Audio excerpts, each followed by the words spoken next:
Hey guys, welcome back to RPG Rookies, where we cover Dungeons and Dragons, tabletop role-playing games, dungeon crawlers, and all things fantasy. I am your dungeon minion. You heard right, I said minion, because I'm certainly no master. Today we have another product review, and I continue covering different supplemental materials for Dungeons and Dragons. These are resources that, while very valuable and helpful to your DMing experience in particular, or your experience in Dungeons and Dragons overall, or just your further appreciation for the hobby, the world, and the universe that is Dungeons and Dragons.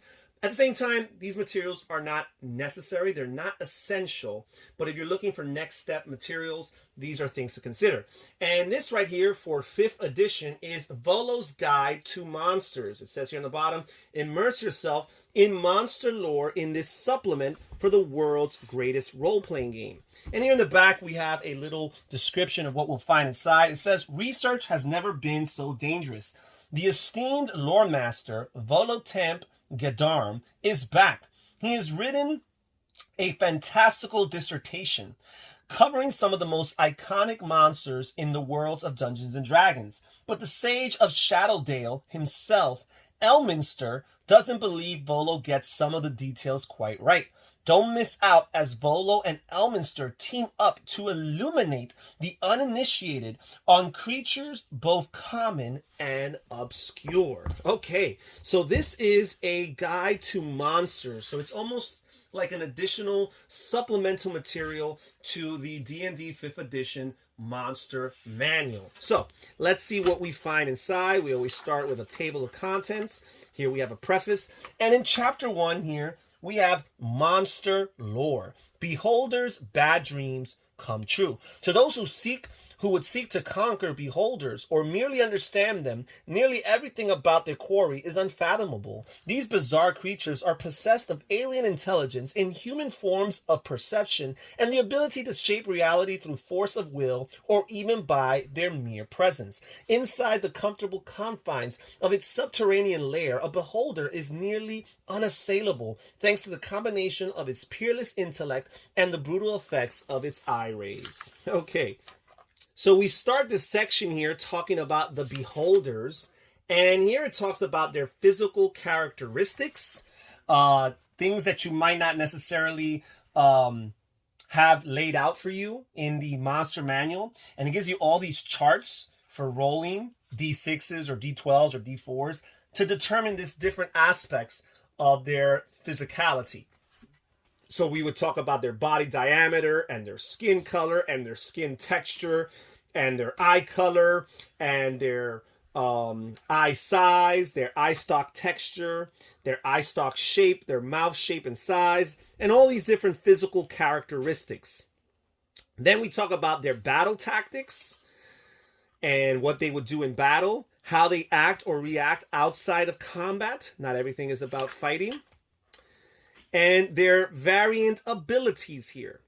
We talk about their lairs, the beholder's lairs, and their treasure.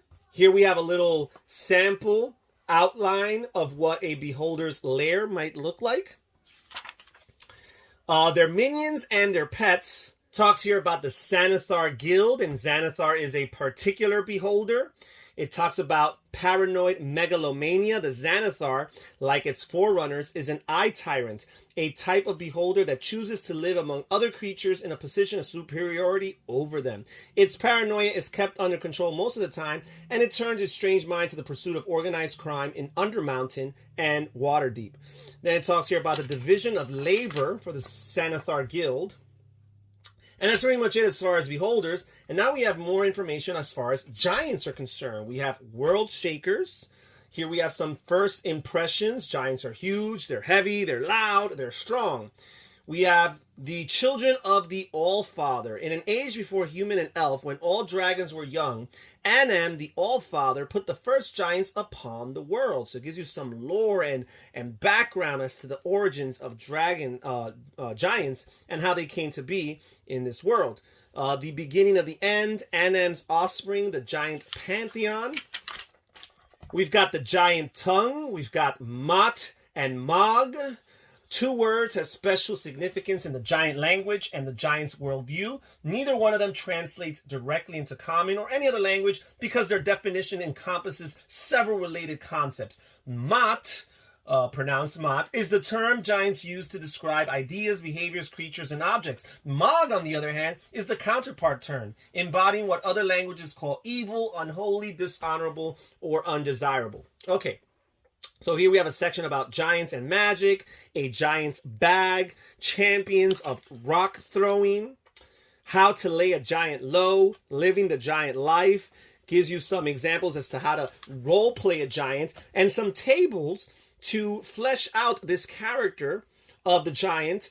You got the personality traits, you got the giant ideals, the bonds, the flaws. Here we have cloud giants. We've got fire giants, frost giants, masters of beasts, hill giants, stone giants, so all the different types of giants, and lots of details as far as all of these different types of potential monsters, things that you are not going to find in the monster manual. The monster manual is very concise. It's all about getting as many monsters as possible, all compiled into one book. Here, it's going to flesh out some of these different monsters. We have the gnolls, the insatiable hunger. Okay, gnoll tactics, their treasure, their language. Role-playing gnolls, and again, some more tables to flesh out these different monsters and give them more personality and background. The anatomy of a warband. Gnoll allies, creating a gnoll warband. Then we have goblinoids, the conquering host. And we start first with regular goblins here. And their lairs, we talk about their lairs. We go into detail as far as bugbears are concerned. Then we have the hobgoblins here. Okay. Alrighty. Then we have goblinoid war camps. We have what a goblinoid war camp might look like here. We have hags, the dark sisterhood, master manipulators, unpredictable and old. Don't forget. Role-playing a hag. And again, some different charts and tables to roll in order to randomly create more detailed hags here. We talk about their weird magic, mounts, and vehicles. They're solitary but social, the different types of hags you might find, including the sea hag. We've got hag covens here, hag lairs, hag lair actions. Here's a depiction of a hag lair, their minions and their pets. Now we have a section here for the kobolds here, little dragons, expert tunnelers, dragon servitors, arcane magic users. We talk about their life and their outlook, their food and cannibalism, their hatred. We talk about their environment, how to role play a kobold, again with some charts to determine things such as their names, their scale color, and their scale pattern. We have their treasure and their allies, a depiction of a kobold lair over here. Some survival skills. Now we have a section here for mind flayers, the scourge of worlds. Here we talk about the elder brain. And here talks about role-playing the mind flayer, again with different tables to flesh out their personality traits, their ideals, their bonds, and their flaws. It talks about their speech, talks about their lairs. Here we have a mind flayer colony depicted here. Talks about their magic items, their augmentations, their treasure. Now we have a section here for orcs. Talks about the gods of the orcs. Talks about life in a tribe, their booming birth rate, their future warriors, search, destroy, repeat, war wagons. All of them are fighters. All orcs are fighters. Special enemies. Strength respects strength. When tribes team up. Talks here about orc culture and beliefs. And here we talk about role-playing an orc, and again, different tables in order to breathe life to these different monsters and make them more nuanced and detailed. We have some examples of different orc names. their male names, their female names, their epithets they could have. We talk about half-orcs. We talk about Tanaruks. Here we talk about orc lairs, and we have a depiction here of the orc stronghold. A table here for different orc trophies you might find as their treasure. And then here we have the Yuan-Ti, the snake people. It talks about them as humans transformed, an undercover empire. Here we have a section for the gods of the Yuan-Ti. Right, we have all these different gods here, how they are structured society, emotionless evil, survival first, other lives are cheap. We have a section here for the serpent cults. We have some physical variations for you to determine how they look like. Some unusual abilities and traits. Again, tables here to role play the Yuan-Ti, to give them traits and ideals, bonds and flaws, some options for names. Here we have a depiction of the Yuan-Ti temple. Okay, and that's it as far as chapter 1's concerned. Now we're going to move on to chapter 2, which is character races. So chapter 1 was just basically monsters. Here we have some character races. Heroes come in many shapes and sizes. This chapter presents character races that are some of the more distinctive race options in the D&D multiverse. They supplement the options, the player's handbook, and are more rare in the worlds of D&D than the races in that book would be. So we have here the Aasimar. Okay, it tells about their names, their traits, the Fallen Aasimar, the Protector Aasimar. Here we have the Furbolg, Humble Guardians, Outcast Adventurers, Natural Druids. We have some options for their names and their traits. Here we have the Goliath race, Survival of the Fittest, Driven Competitors. We have the Kenku here, An Ancient Curse, Dreams of Flight. Hopeless Plagiarists, Ideal Minions. We have the Lizard Folk here, Alien Minds, Cold and Calculating, Hapless Soft Ones. We have the Tabaxi here, Fleeting Fancies, Tinkers and Minstrels. We have the Tridents here. Okay. Staunch Champions, Haughty Nobles, the Trident Personalities and Names. Now here we have a section for Monstrous Adventures. It says in some campaigns, humanoids normally regarded as sinister threats can emerge to adventure alongside humans and the other standard races. This section is aimed at DMs who wish to expand their race selections for their campaigns beyond the typical folk of D&D. So here we have a section for different racial traits for different humanoids that are usually associated with the side of evil, the bad guys, the monsters, if you will. We've got the bugbear and the goblin and the hobgoblin and the kobold here. And we have the orc as well as the Yuan-Ti. So it gives you different traits for all of these characters if you choose to select these races for your particular character and character creation. Also talks about height and weight. Then here we have chapter 3, and it's the bestiary here. And let's see what additional bad guys we'll find here. We have the Banderhob. We've got the Barghest here. Okay, and just like in your monster manual, you'll have all of its different stats here. We have some beholders here. We've got the Death Kiss and the Gauth here. And the Gazer. We have here the Bodak. Okay, here we have the Boggle and the Catoblepus. Here we have the Cave Fisher and the Shitine. Here we got the Caldrith and the Cranium Rat and the Swarm of Cranium Rats. We've got the Darkling and the Darkling Elder. We've got the Deep Scion here. We've got some demons here, an additional section for demons. We got the Babao. We've got the Maw Demon. We've got the Shusuva. Then we have the Devourer. Here we have a section for dinosaurs. We have the Dimetrodon, the Brontosaurus, the Deinonychus, We have the Hadrosaurus, the Stegosaurus, the Quetzalcoatlus, the Velociraptor. Okay, here we got the Dragloff. And here we have the Fernute Warrior, the Giant Strider, the Fernute Warlock of Imix. Here we've got the Flail Snail and the Froghemoth.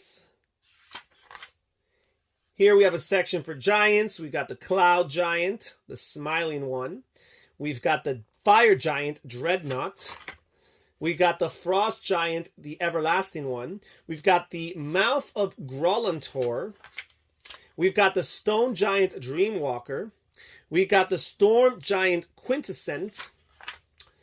And we've got the Giralon here. We've got the Gnolls here, starting with the Flind. We've got the Gnoll Flesh Gnar, the Gnoll Hunter, the Gnoll Witherling. We got a section here for Grungs. We've got Grung, the Grung Elite Warrior, the Grung Wildling. We have Guardrakes. We have the Guardrake here. We have some Hags, the Anis Hag and the Buer Hag. We've got some Hobgoblins, the Hobgoblin Devastator, the Hobgoblin Iron Shadow. We have Kirin here. We have some Kobolds, the Kobold Dragon Shield, the Kobold Inventor, the Kobold Scale Sorcerer, the Kored. We've got the Lucrata here, the Meanlock here. We've got a section here for Mind Flayers. We've got the Alhoun, the Elderbrain. We've got the Ulatharid, the Mind Witness. We've got Morkoth here. Then we have the Neogai. We got the Neogai Hatchling, Neogai Master. We've got the Neothalid here. We've got the Nilbog. We have a section for Orcs, the Orc Blade of Ilnival, the Orc Claw of Luthic, the Orc Hand of Yurtrus, the Orc Nurtured One of Yurtrus. We have the Orc Red Fang of Shargas. We've got the Tanaruk. Then here we have some Quicklings. We have regular Quickling here. Then here we have the Quickling. We've got the Red Cap, the Sea Spawn. We've got the Shadow Mastiff, the Slithering Tracker. We've got the Spawn of Caius, the Tlinkali. We've got the Trapper, the Vargul, or Varguil. We've got the Vegapygmy. We've got the Vegapygmy Chief. We've got the Thorny. We've got Woodwode. We've got Exvarts. We've got the regular Exvart Warlock of Raxifort. We got the Yeth Hound. We've got the UNT, section for UNT, the UNT Anathema, the UNT Broodguard, the UNT Mind Whisperer, the UNT Nightmare Speaker, the UNT Pitmaster. And that's it as far as that section. But now we do have the Appendix A, which has a list of assorted beasts. And these are like real world species, like the Oryx and the cows and the dolphins, the swarm of rock grubs. Here we have Appendix B, non-player characters. We have the Abjurer. We have the Apprentice Wizard. We have the Arc Druid and the Archer. We've got the Bard. We've got the Black Guard, the Champion, the Conjurer, the Diviner, the Enchanter, the Evoker, the Illusionist, the Kraken Priest. We've got the Martial Arts Adept. We've got the Master Thief, the Necromancer, the Swashbuckler.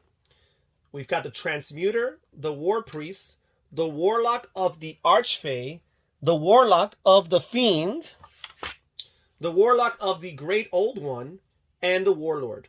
Then we have Appendix C, which are just monster lists broken up into different types, and it tells you basically where you can find them in the book.